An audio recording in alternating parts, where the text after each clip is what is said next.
ครับวันนี้นะครับมาเจอกับผมเช่นเคยนะครับชื่อว่าชีวิตคนหลังเขานะครับวันนี้ผมจะพาทุกๆคนนะครับไป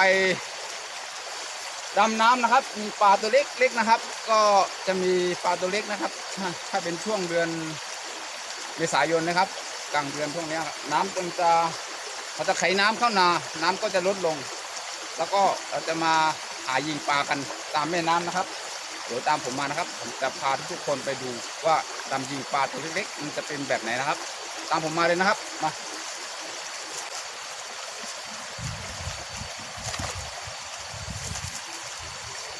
นี่ครับอุปกรณ์ที่ยิงปลาตัวเล็กๆนะครับก็ผมก็ใช้ปืนหนังยางแบบนี้นะครับนี่ครับก็จะคมแบบนี้แล้วก็ยืดขึ้นมาแบบนี้นะครับ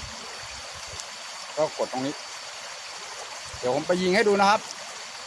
ในนี้น่าจะมีนะครับนี่ครับผมจะดำดูในนี้นะครับว่าจะมีหรือไม่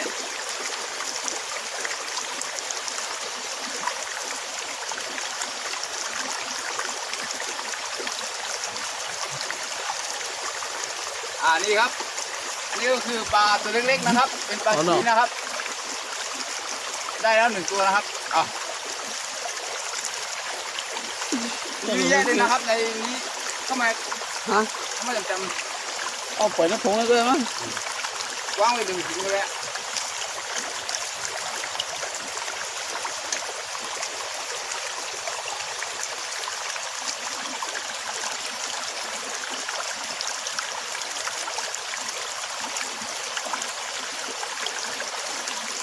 นี่ครับได้อีกตัวเอาไ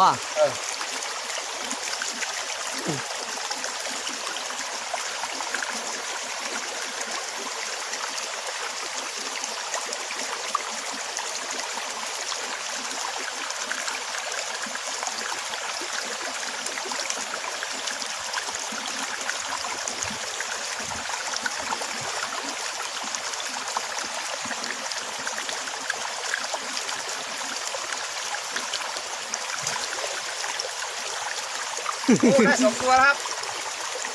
นี่ยิงทีเดียวได้2ตัวนะครับเห็นไหมครับตัวนี้ไอ้ถุงมาถุงอะไรถุงปล่อยไว้นี่ละ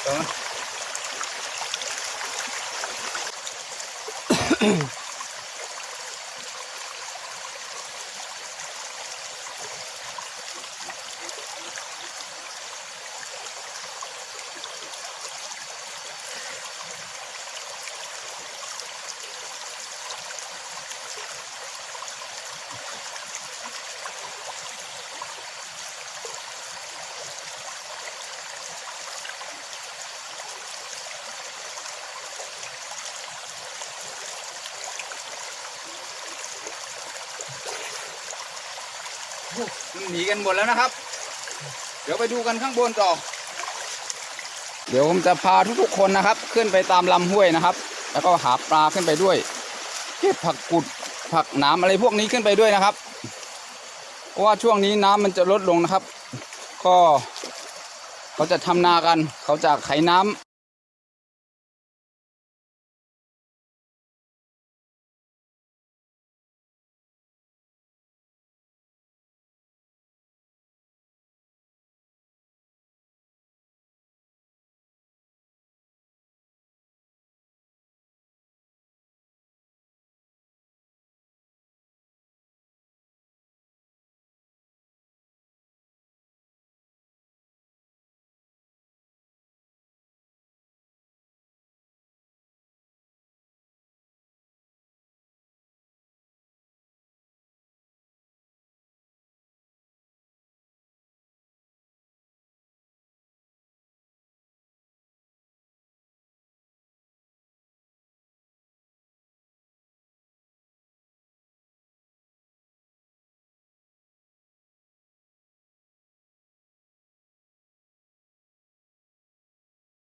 มาแก้เป็นอย่างเช่น อืม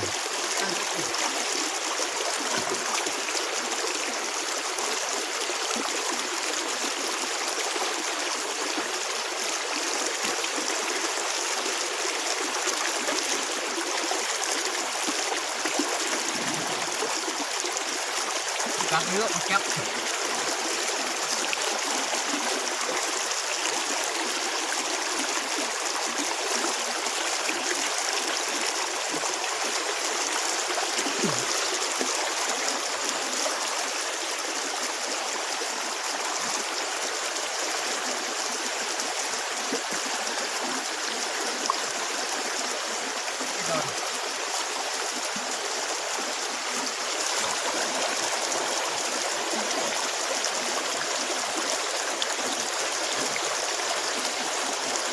anh cái gì là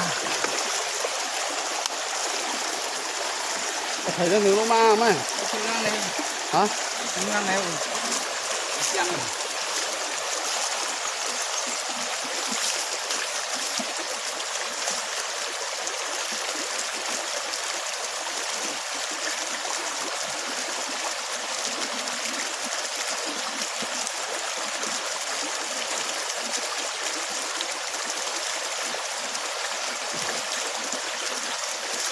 โอ้กำลังจะเอียดกันนะ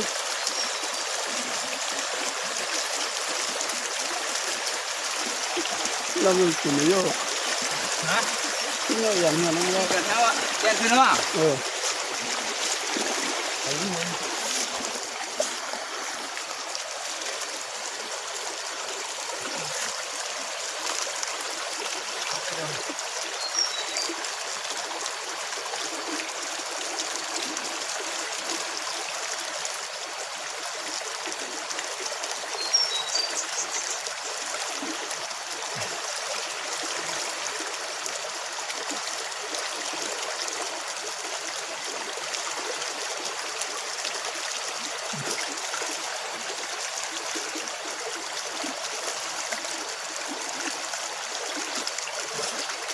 cái cái là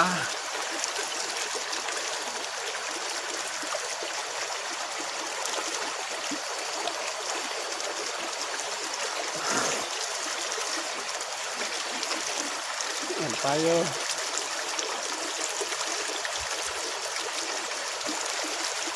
cái gì à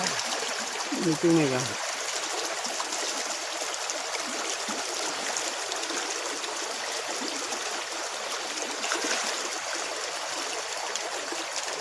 นี่ครับ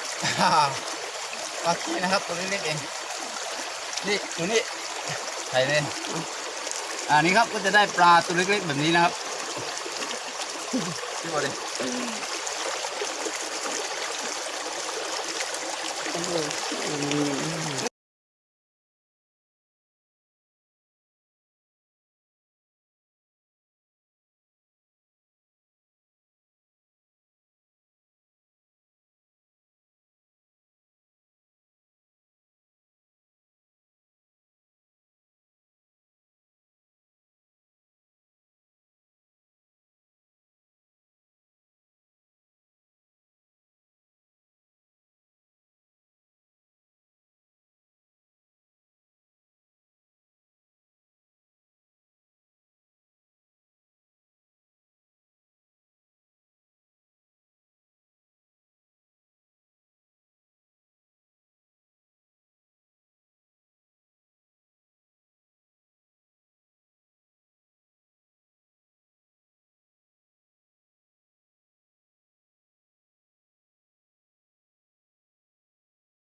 ว่า เออ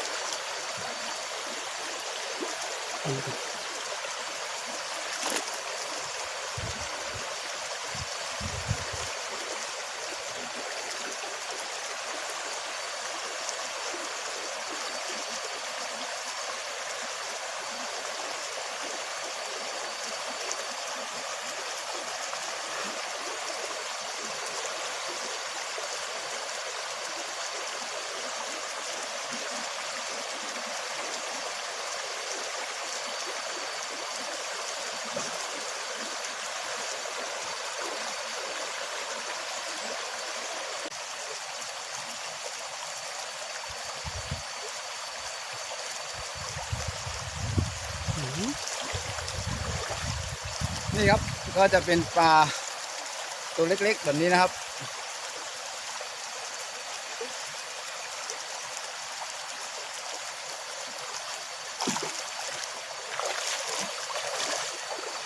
ตามผมมาเลยนะครับเดี๋ยวผมจะพาทุกคนไปดูข้างบนนู้นนะครับ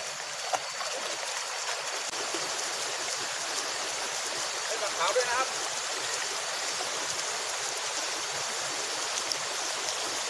นี่ครับนี่ก็จะเป็นปลาขาวปลาแก้มนะครับ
วันนี้ก็มาเจอแม่น้ำสองแม่นะครับมันมีทางแยกสองทาง ก็เลยจะมากั้นน้ำเอาปลาฝั่งนู้นนะครับ แล้วก็เอาน้ำไหลไปทางนี้ เดี๋ยวถ้าเราปิดตรงนู้นก็ทางนู้นก็จะแห้งแล้วนะครับ นี่ก็กำลังขุดดินนะครับขุดดิน เพื่อจะเอาดินตรงนี้นะครับ ไปปิดตรงนู้นนะครับ ให้น้ำมันแห้งมิดชิดนะครับ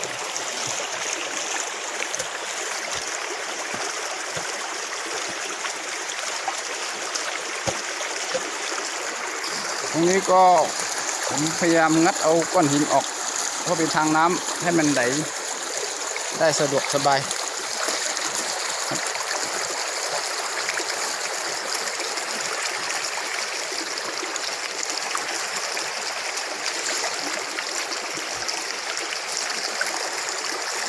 ก็เราจะเอาดินปิดแล้วก็ดินเหยียบนะครับให้มันแน่นนะครับก็ลองไปดูทางนี้บ้างนะครับอันนี้เราจะกั้นน้ำนะครับกั้นจากทางนี้แล้วก็กั้นทางนี้กั้นตรงนี้ให้มันไหลลงมาตรงนั้นแล้วมากั้นตรงนี้อีกทีหนึ่งถ้าตรงนี้แห้งมิดชิดแล้วเราก็จะมาหาปลาเก็บปลาในฝั่งนี้นะครับเดี๋ยวเรามาดูกันนะครับว่าจะมีปลาเยอะหรือไม่เยอะนะครับ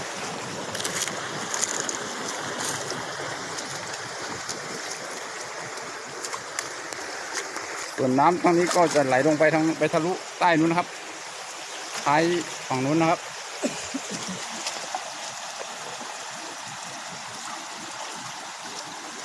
ขึ้นไปเฮียงละก็ในเฮียงได้อีเชี่ยเนาะก็ไม่ดูขุดถึงนี่ก็โอ้ยแต่ก็ได้เราก็ทำต้องหรือจ้ามาคุ้มหมด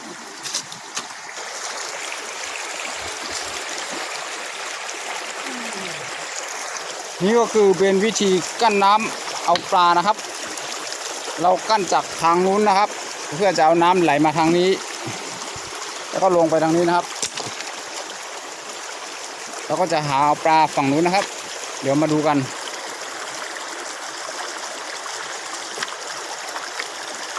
ก็พยายามปิดทางน้ำให้มิดชิดนะครับจะไม่ให้น้ำซึมผ่านไปทางนี้อ๋อครับเมื่อได้ก็มันไม่น่ะหรือไม่เนี่ยครับเนาะก็จังให้หังในได้มาดีจอมฝั่งน้ำฝั่งน้องเลยครับแล้วก็อ่อนกันมาตับปลาในครับนี่เขาก็ได้ตับเอาดังฝั่งปุ้นครับดังฝั่งปุ้นก็ได้ตับที่นั่นเอาน้ำลงมาดังในครับไหลลงมาดังในครับกำมาเขากัดด้วยกันครับเนาะปลามันจีเหลืองอ้ำดึงในเขาก็เพราะมันเฮียงก็ต้องไปด้วยกันครับเดี๋ยวก็เขาดึกเอาเงินคอกบักกินออกครับดังในดีกอกน้ำกับทั้งในหึงน้ำปูเฮียงเลยเนาะนี่ครับ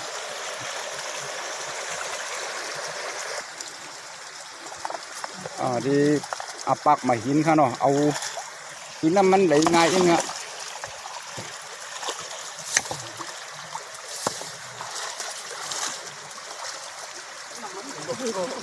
มาหินก็คุยยาวคุยลงครับ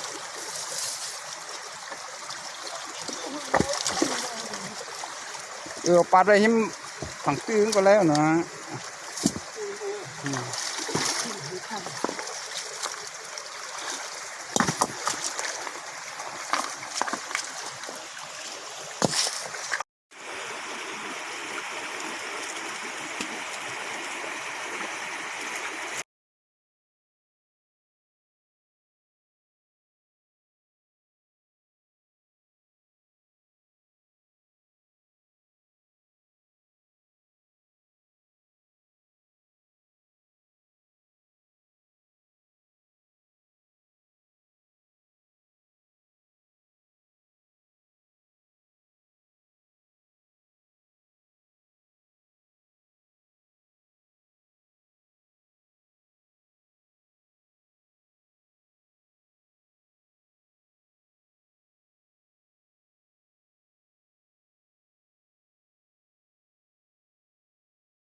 อุตส่าห์งัดหินนะครับ ปลาได้แค่นี้นะครับ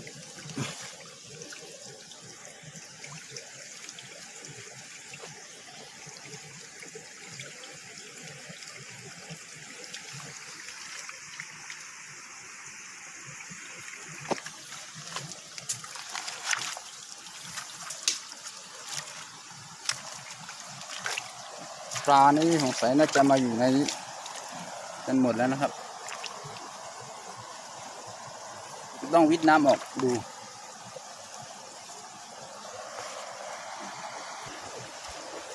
ท่าทางแล้วมันไม่น่าจะคุ้มเท่าไหร่นะครับดูจากการกั้นน้ำแล้วเรามาดูปลา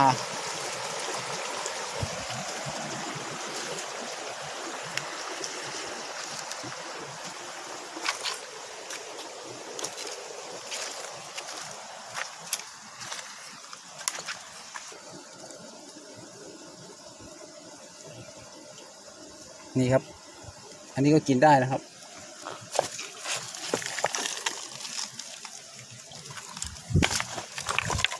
นี่เจออีกตัวหนึ่ง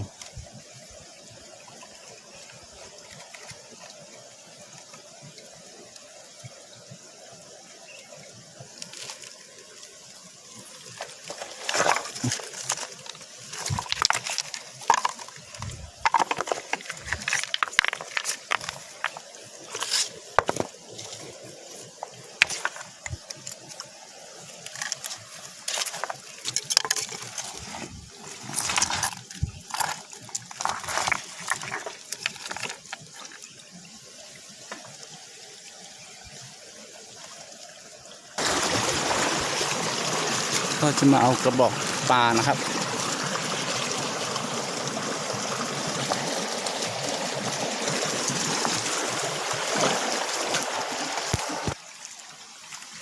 ก็จะมาเก็บปลาใส่กระบอกนะครับ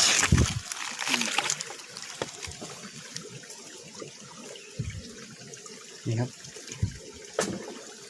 ปลาก็ไม่ได้เยอะนะครับมีปูด้วยปูอันนี้ร่วงครับ